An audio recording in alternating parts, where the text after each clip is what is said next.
Good morning, good afternoon, and good evening, ladies and gentlemen, dear viola lovers. Welcome to the third live stream of 2022 of the International Viola Society. Let's go over to Sweden with Henrik Frendin and Mikael Marin.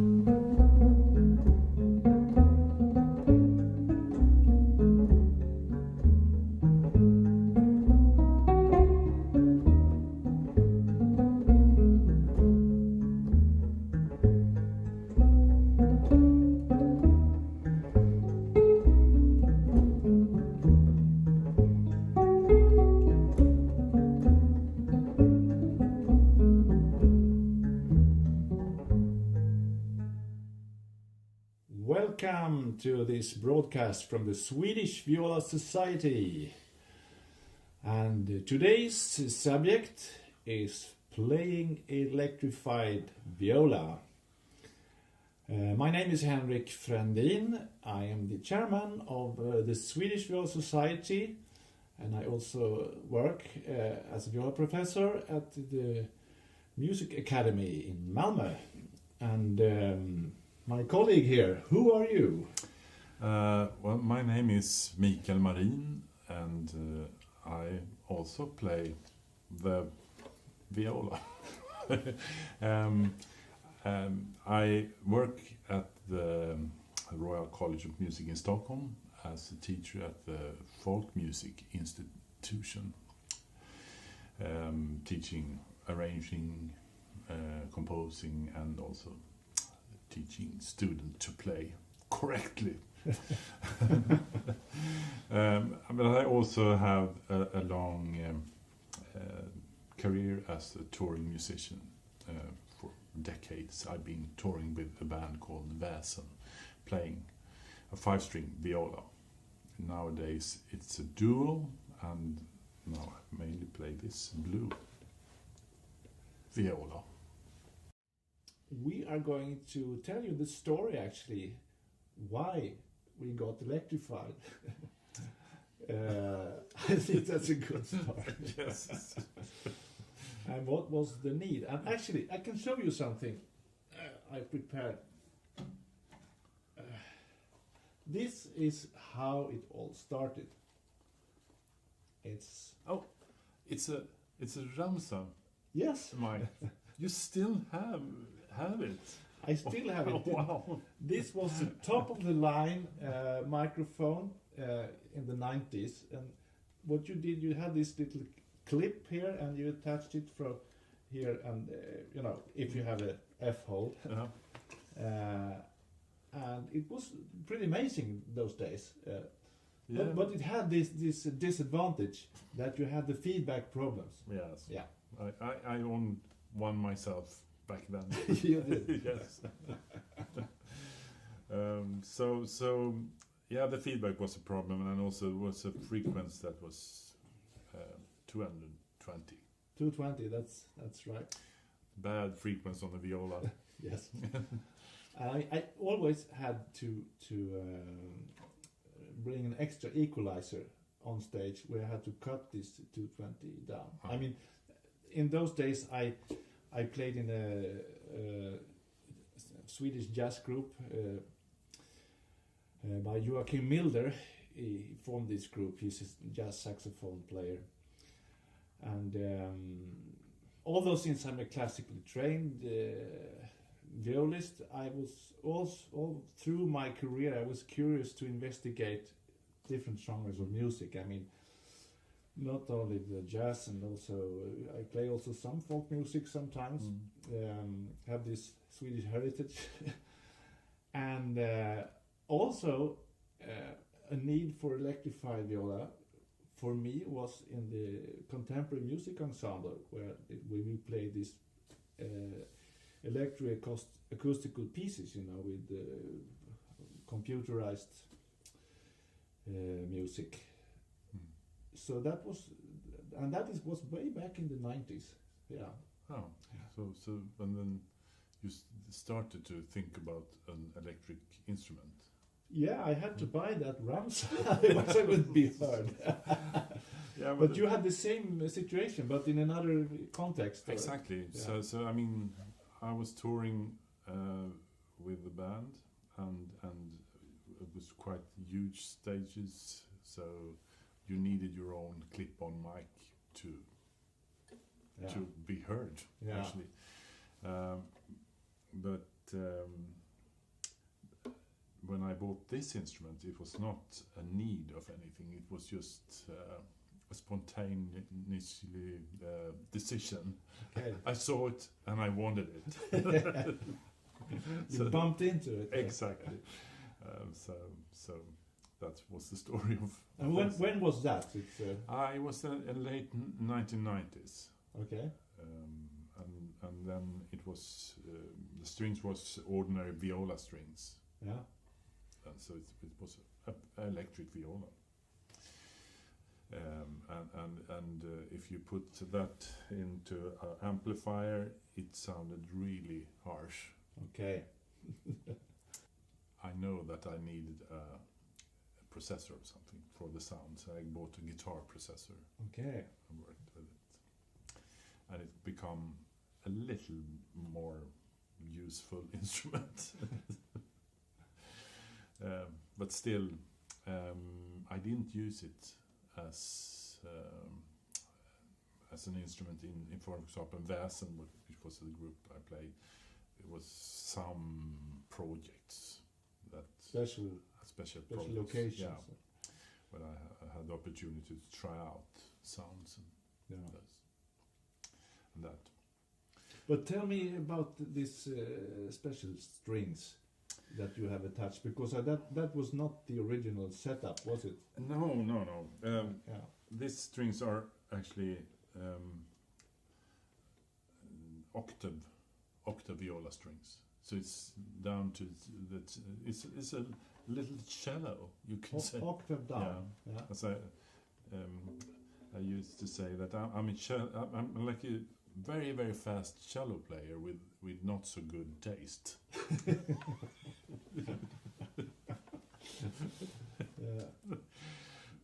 So maybe you could play something so we could hear. Yes. What it sounds like.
Fantastic!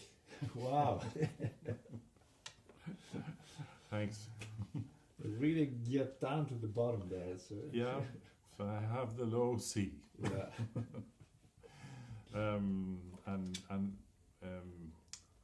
I don't. I use it as a bowed instrument, but mainly I pluck this. Yeah. Because that's when it works as the best. And did you buy these strings in the? What was the manufacturer of? I'd heard them on an. I think it was a huge violin. There's a friend of mine.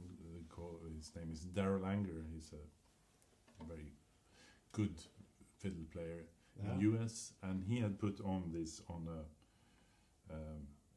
as I said, a violin with a contact microphone, and I just heard, wow, that low sound. so I immediately know that I realized that on this instrument it will really fit. Yeah. So I bought a set and tried it, and then the electric viola became something else. Yes. Something that I know that this I will use it in so many different environments. Yeah. Than before. So it was not a decision really of finding octave strings. I've heard it, and then I want one of those. So I went here 2018 and showed you. That's right. I mean, then I also got hooked on these strings. But let me tell you a little about the story of this instrument. Yes, because I'd like to hear. This is a really special one. You know, my problem back in the 90s with putting the microphone on an acoustic viola was, of course, not only the feedback problem, but that microphone takes everything in the environment. You get also saxophone, percussion, which causes a problem also when mixing the music. So I wanted to have something where the signal from the microphone is like on an electric guitar, which means that it doesn't take anything else but the instrument itself. But I still wanted to have the sound of a normal acoustic wooden viola. Exactly. And I didn't find anything. That instrument didn't exist. It was either this, two-dimensional electric where you can't make crescendo, diminuendo, you can't color your sound with a bow, or change color or change dynamic. I mean, doing crescendo and so on, without using a pedal. Exactly. But then I came across through a colleague this fantastic instrument maker whose name is Richard Rolfe, who's basically making guitars. But at that time he had started to experiment about making string instrument with a special technique of also using a wooden bridge, but have a custom-made microphone system for taking the signal from the bridge and getting the natural sound, out here. And it took, I think it was 1.5-2 years to construct this first instrument. I wanted to have a 5-string, and I presented this the first time internationally in this International Viola Congress in Kronberg, and that was back in 2003. Okay, so that's almost 20 years ago. And of course, at that time I had also normal tuning, and the 5-string, that's an extra E string, so it's a combined violin viola range in one instrument. And that was quite successful, I must say. And then also I ordered some compositions, especially written for this instrument, and it opened up a new world also playing together with others, especially playing with the laptop, because then you have a clean signal that you can blend the mixture of the sounds, so you actually don't know what is human and what comes from the machine. Oh, scary.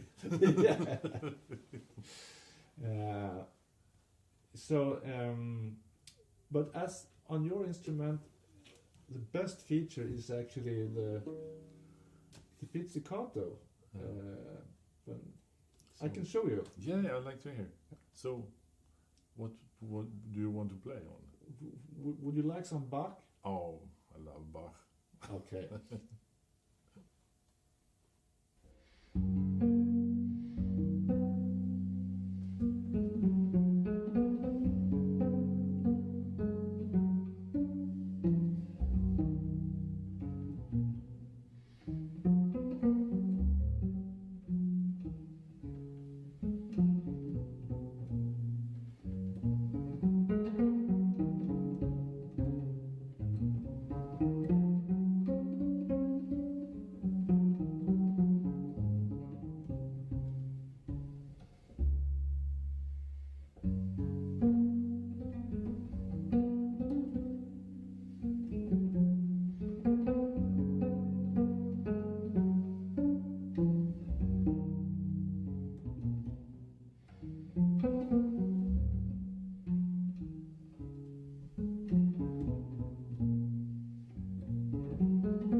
That was lovely. Thank you.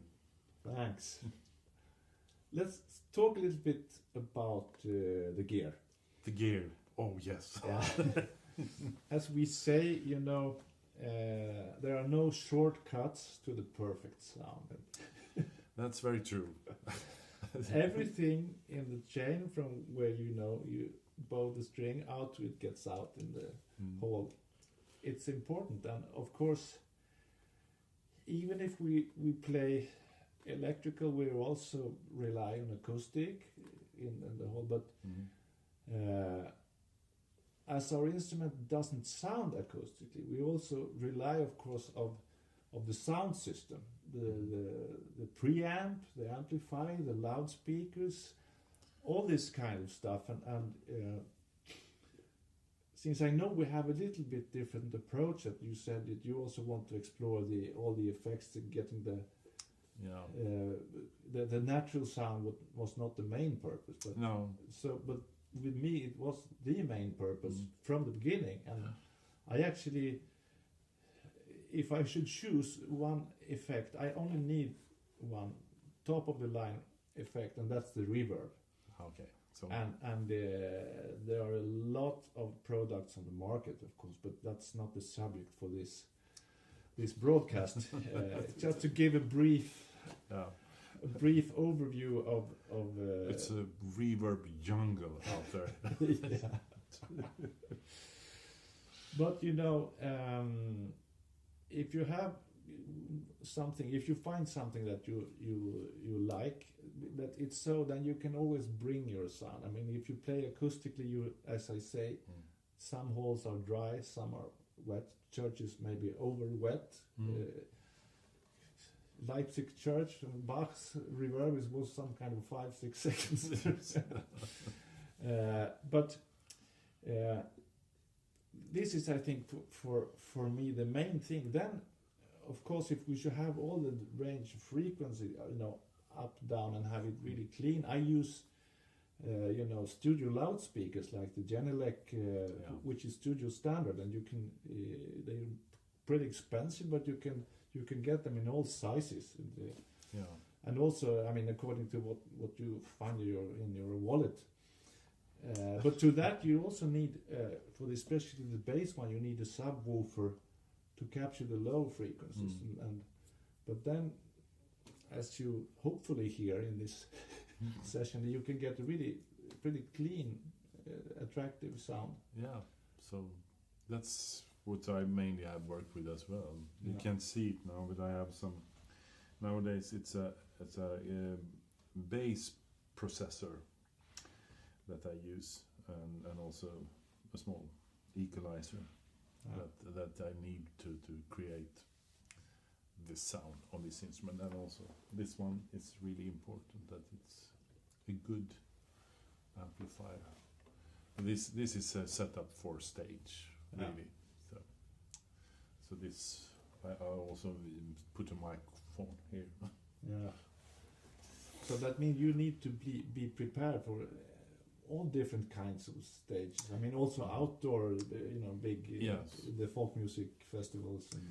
So I have I kind of build my room on stage, which is I sit close to this amplifier and always have the same room.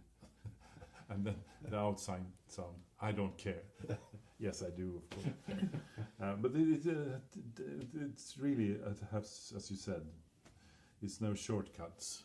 So you need to work on this, because it's not the first time, as I said, I just put in the cable to this instrument and play it in an amplifier. And oh no, because I tried it with headphones. And I thought it sounded really nice with the reverb and things. That was, but just right through an amplifier, it's not really nice sound. So you need this. You know, I think that's a very interesting discussion. Also, how do you find your sound that you like and how you want to sound? And as violists and I mean, in the string players, we don't have so many, you know, masters to copy. Like if you play the electric guitar, it all started with, you know, Jimi Hendrix, and everybody wanted to sound like him, and then it goes on through the history, and there's such a stronger tradition of electric guitarists and personalities. But not on this instrument. It's just we are pioneers. It's only two of a kind. So, but I was. We have, as you said, some common music, which is the Swedish folk music. That's right. Why don't we play a tune on not that instrument, but maybe the other that you have? Oh, we could play something here, some folky stuff. Okay. Yeah. Yeah. To show what if you double the bass sound, what happens?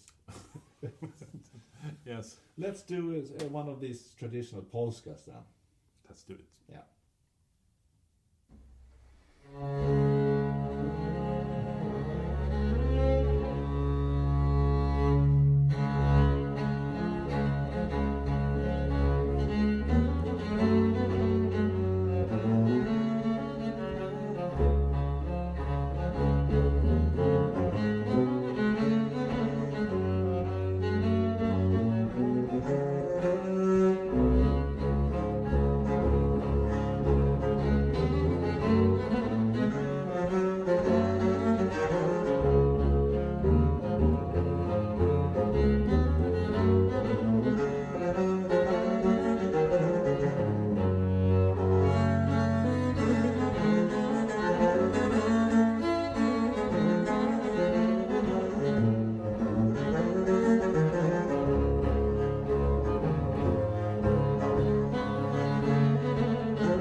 that was a nice tune. It is. Yes. Yeah. Very famous one from the western part of Dalarna. Yeah. But that instrument that you play, Yeah. is it heavy? I wonder. Well, you hit the right spot here. Well, Yeah, exactly. so it's heavy. It's mahogany, and you're not even allowed to chop that down No, anymore. But that was one thing we didn't realize, that it should be a problem. But it's not only that; it's also that you have the 5-string. It's much more material in the fingerboard, Ebenholz, which is extremely heavy wood actually. Yeah. But one thing to balance this was actually that we put this extra part. I mean, it's not like that you need to, but this part where you plug in, Okay. it comes behind you, so it kind of balances the weight out here. But we really tried to make it hollow, to take off wood to because it's pretty heavy for your arm, and since I didn't want to destroy my neck, this was in 2008, I think. I talked to Richard that we might try to build another one, because he also had some ideas how to improve the sound and make it even more natural, more three-dimensional in a way. And since it's difficult enough to play on 4 strings, we kind of decided that we skip the 5 one for. So what did you come up with? I will show you, of course.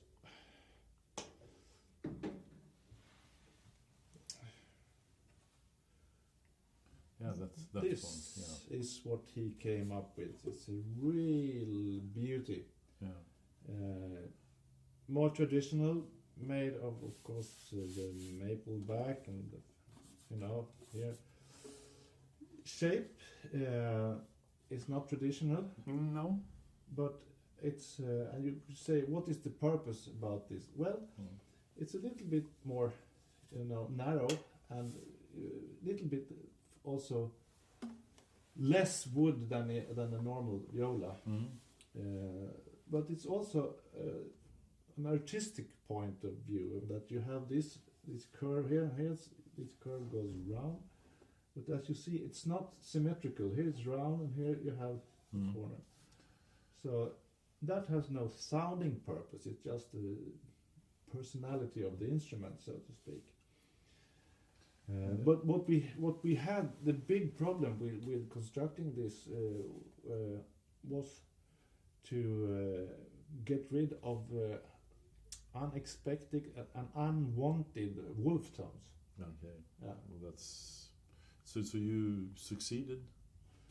We did after a while, but we have to take it down totally twice. So this is the result. I think it's about 10 or even 15 years of research if you start with the other one. Oh yeah. This whole trip from starting to project this and then do the 5-string, then go on to so this, I think we finished the last version 2018, where you. Okay. I think that was the purpose why I called you, because I wanted to show that to you. Okay. And you came with these strings. Yeah. I did. Yeah, this is interesting. So, but I guess it's a lot of secrets inside here. Yeah, and it's too complicated to explain how it's actually built, but it has some kind of course soundboard inside, and that thinking actually goes way back to the 20s. And the guy that experimented with that was the famous mandolin maker Lloyd Loar, who worked only a few years for Gibson Company in the States. And at that time, Gibson was much bigger, making mandolins than guitars. Yeah. Because it was so popular that was before radio time. People were gathering together after dinner. You have different sizes of mandolin, and you play mandolin orchestra. Sounds like lots of joy, or I don't know. But anyway, this guy, he wanted. Of course, mandolin is very weak sound, the volume. So, in order to increase the volume, he experimented with an extra soundboard, some attached inside the mandolin, hanging freely, that the wood that should vibrate more, which was called Virzi soundboard or something like that. But it was not so successful. But there are still instruments with that, I guess. Yeah, they're very rare and they cost a fortune. But anyway, now I come to the interesting point. That was in the 30s, about 10 years later. He was such a genius, this guy. He was the guy that invented the piezo microphone, the contact microphone. Wow. And that's what you have, also. So that's the start of the electric guitar, for example. Absolutely. So he was a pioneer.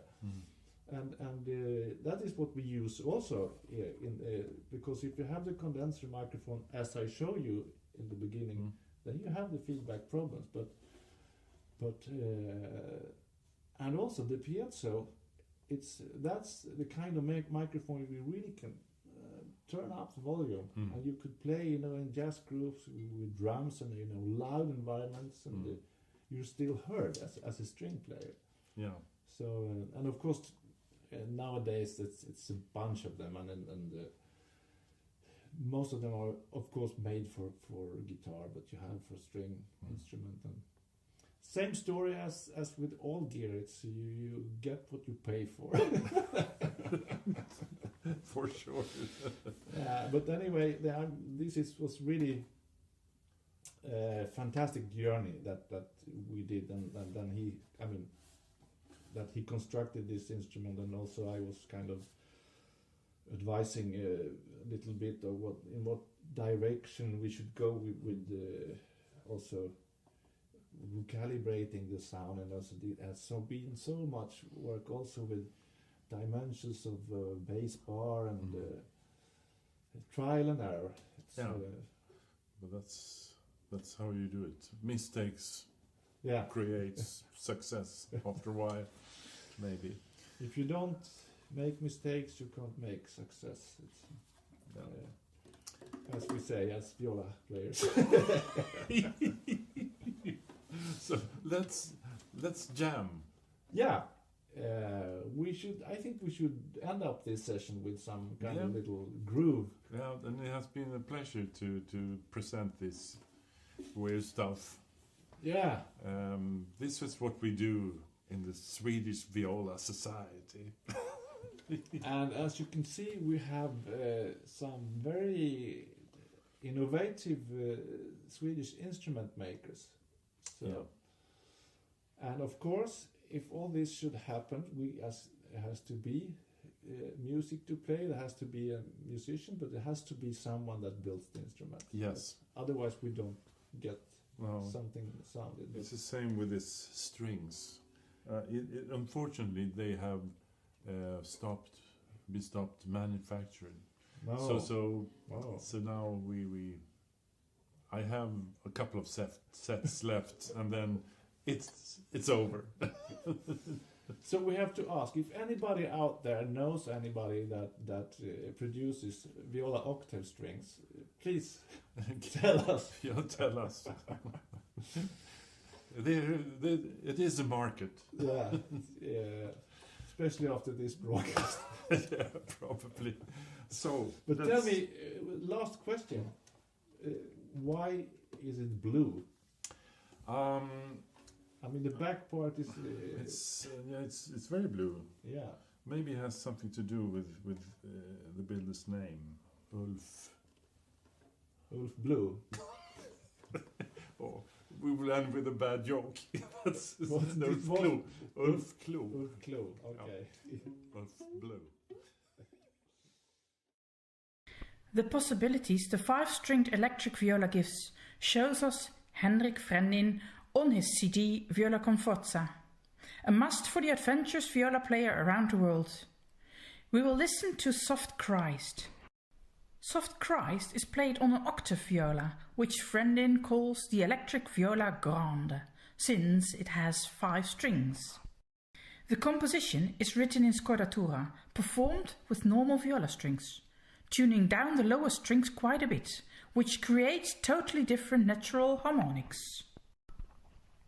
In the middle part, he only uses these natural harmonics triads as the tonal material, which creates interesting new possibilities when having an extra E string to extend the range. Another discovery Frendin made in that exploration was that this electrified instrument made it possible to tune down the C string even a fifth and still be playable without too much swaying in the pitch when moving the bow faster. You can hear that in the beginning of Soft Christ that there is really lower tension in the strings in this initial double stops.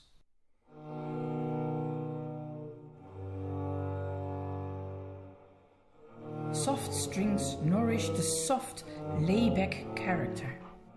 These 2 unique features made the whole framework for this piece. The tape part adds an extra dimension. It is created by samplings of the viola and then building a complex harmonic background from up to 40 samples in a single chord patch.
Before we go to the ending of this broadcast with the two pioneers, I would like to share two more pieces, two polkas. The first one is performed by Mikael Marin together with his wife Mia Marin. They published several albums and it is a joy for the ear to listen to them. Both playing 5-stringed instruments, Mia a violin and Mikael a viola.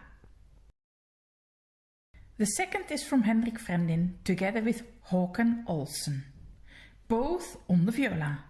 You can find many films on the YouTube channel of Henrik Frendin.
play Polska by Gösta Anders from Orsa. Orsa, Dalarna.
Thank you for listening, looking, and we simply hope that you enjoyed this session. Thank you so much, and we end up with a little tune here. For sure. Yeah. Bye. Bye bye.